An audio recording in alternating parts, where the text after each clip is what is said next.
We're gonna grease the heck out of this whole thing. We got super duper lucky. What? What are you doing? Hush. This car is not very happy. Can what's in this teeny tiny box fix a common problem that every Mercedes coupe encounters? That's what we're gonna find out today. And yes, there's a personal note. They gave me a free gift inside.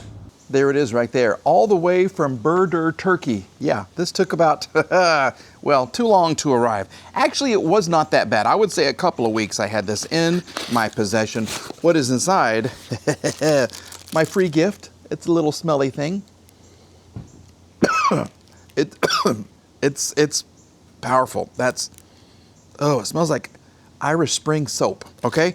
More importantly, we have two kits that are designed specifically for the Mercedes 140 Coupe. Yes, every single Mercedes Coupe I've ever had has had the rear window regulator broken. They're a pain to get to, they're a pain to fix, but hopefully, thanks to this, we're gonna get this car back on the road. Well, this has become kind of a catch-all for some of the parts for the car. This is the interior door card right here. Below it, we have the actual window regulator with the problem. This happens on all of the coupes that I've ever had, and people usually just don't fix them. They will shove something up inside here to hold the window up, and they just won't use it because it's a pain to get to, and it could be a pain to fix. Hopefully, we're going to change that with this video. There are 0 instructions. I can't find instructions anywhere on this, so we're just going to kind of wing it and hope that we have exactly what we need. And it looks like we do, because I think one of these wheels is going to fit right in here. Okay, I have this cable and I have this cable. We've got this. This little part right here is where the springs and everything attach. And this is what makes the window go up and down, just like that, okay? And it all comes together right in here. So I have access to the 2 wheels, okay? I can take this off, we can replace the wheels, and of course we're gonna grease it. We're gonna grease the heck out of this whole thing, okay? To remove this, yeah, I think it's going to be great. It feels about the same size. To remove this, we got to drill out the rivets right here. So let me get a drill. We'll drill it out. We'll take this off and see what lies beneath. We got super duper lucky.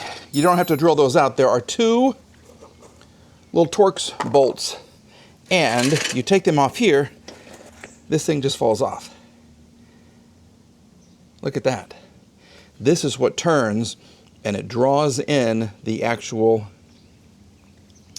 cables that make the window go up and down. So hopefully, look at this. This grease is just solidified. It is so old. Come on out. I don't want to break the bracket. They seem to be exactly alike. This one may be just a tad smaller. So we're going to use this guy right here. We will use this one. It lives right in here like this. We can go ahead and take this off and these off right here. They just have these little springs. And then this,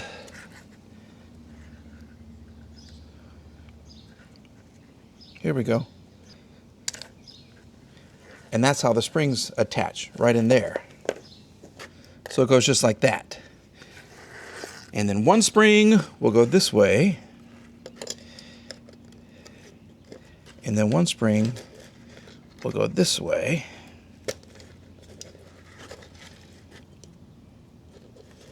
And the cap just holds them in. And then I guess he's gonna ride just like that. Okay, I've made an executive decision, a couple of them actually. We're gonna reuse the old wheels. I don't wanna pound those out and then have to reuse. I mean, these are nice. I've lubricated them, everything is good. We've decided because this is here towards this should be the short one, right? And this should be the long one because it's gotta go all the way down here. And when you cross them, like this much sticks out and that much sticks out of both sides. So I think that's gonna be fine, okay? So what we're going to do now is, and I'm just using synthetic grease on these parts right here. I don't want any binding. I don't want it to break or anything like that. So I'm trying to be very, very, I want to say the word liberal, but don't, you know, hold that against me. Okay, so this seems to be pretty good. There you go. And here you should be going. There it is. Okay. Now we'll put the clips in here, here, and here. And then we're going to continue with the work. We'll do the winding of the cables and to see where we end up. I think we got it. Winding this on the green wheel of death was not fun. It's got to be tight. I mean, it really has to be tight. And you got to pull the springs and tilt the wheel. And I had to stop filming because some adult language was used. And I can no longer feel my toes or my legs. Anything below my knees, I just cannot feel. But look, I think it looks good. I think it's going to work. So what we can do now, back up the car and put this in and see if it finally works. All right? So let's do that. This has been some fun. So I was getting ready to back the car out and I happened to notice something. This tire looked a little bit low and I don't want to drive. These are the tires and the wheels that were given to me and then repainted by that body shop. And they look fantastic, but we've got 10, 12, 14, 16 pounds of air. So I've got a flat tire, which is a good thing that I have this right here. This is the Teslong tire inflator and I want to tell you all about it. This right here will keep you and your family safe. It is the Teslong tire inflator.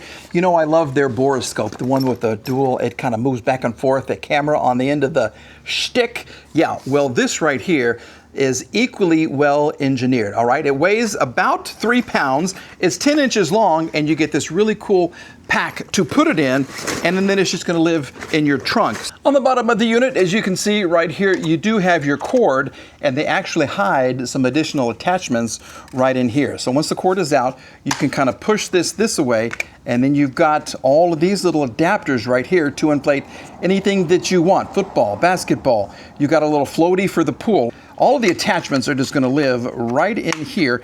And then you also get all of these kind of attachments too. So whatever it is you want to inflate, you can actually, you know, inflate. So what makes this different than any other tire inflator is this right here. This is a 20-volt bi-directional battery, okay? 45 watts of power with one port that does two things. This is where you charge it, and this is also where you can use it to charge your phone. So all I've got to do is plug this in right here. Keeping this separate, I've got my phone right here, and so I can just charge this just like that, all right? Super cool, super easy, super portable, and the power of this thing is really amazing. Let me show you how this works on tires. As I attach this to the tire, let me tell you a little bit more about the tire inflator. I guess you could say, you know, kind of under the hood right here, you have a dual action motor pushing 120 watts and 40 liters per minute of airflow, which translates into the real world on a 225 65 17 tire. It goes from 30 to 35 PSI in 1 minute. And it's going to be equally as fast on this guy right here. You have different measurements of units. So I can go PSI, we can go to bar, kPa, and then whatever that is, kg over cm squared, okay?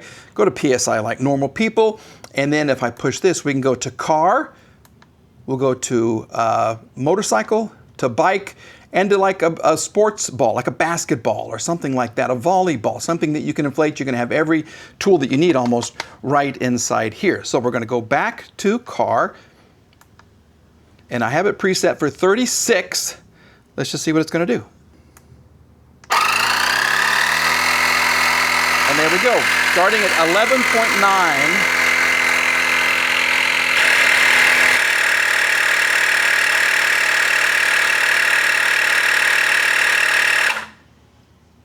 So there you go. And on each of those modes, whether it's going to be for the car or for the motorcycle or the bike or the basketball, you have a preset, so it's automatically going to turn itself off on each of those 4 modes. So at 36, it turned itself off, which is really, really cool.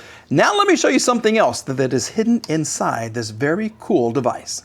If you open the flap right here, you get an external pump. So this is something that you can use to inflate an air mattress or something with a different type of attachment.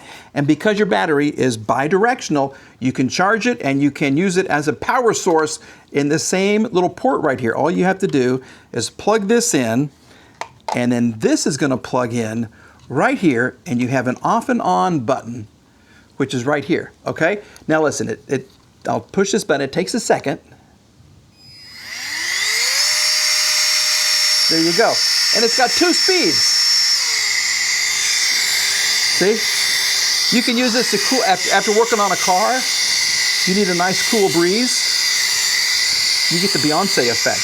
Look at this thing. This is so cool. Go back to high speed. See? I love it. Teslong thinks of everything. They really, really do. And then you hold it down, and eventually it will turn itself off. But it's powered by this.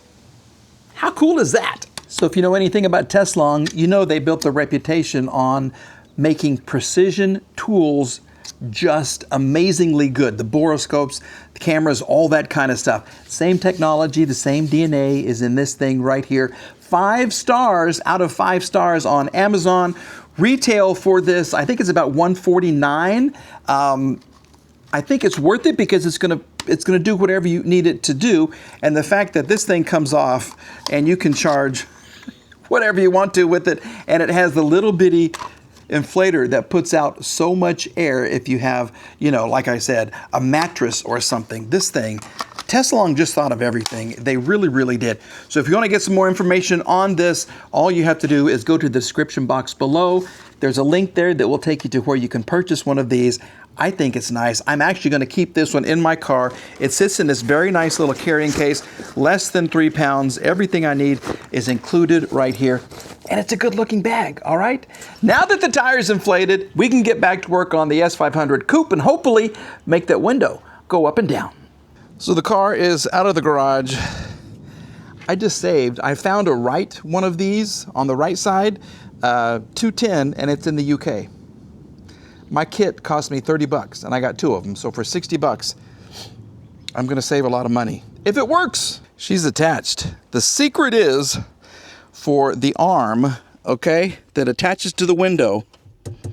When you start putting the bottom end through here, the arm has to be all the way up. And then as you get it down in there, the arm has to be all the way down so you can kind of maneuver it through here.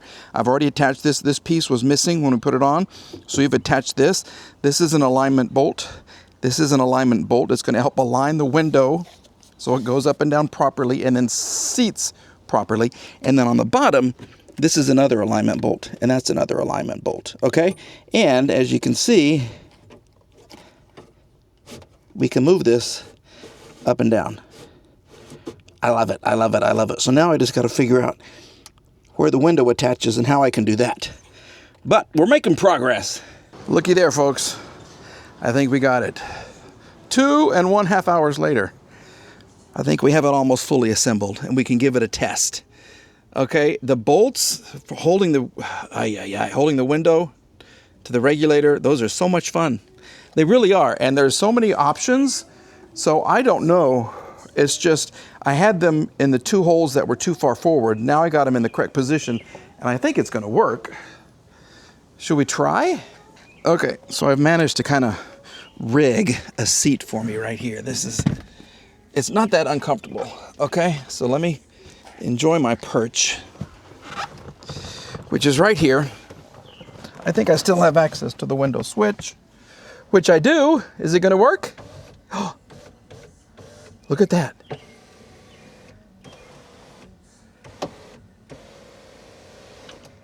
We fixed something.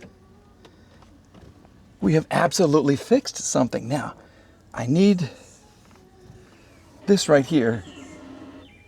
I have no idea what that is. So there is some fine tuning involved with this. What? What are you doing? Hush.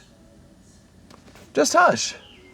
Okay, so I think if I can come out here, see, we have some more fine tuning. It's all got to go that way some more. We'll do that off camera and fix it. Okay, all I have to do is loosen those bolts again, slide them back a little more, and we should be good to go. I think that's going to be it. We actually fixed something on this car. Okay, I'm not going to put it all back together because I'm taking the whole interior out. Okay, all this is coming out anyway, and we're going to bomb it, and then we're going to clean the carpets and everything else. But from the outside, so much better. And look at me. I look terrible with my glasses, and now what? What does that mean? This car is not very happy.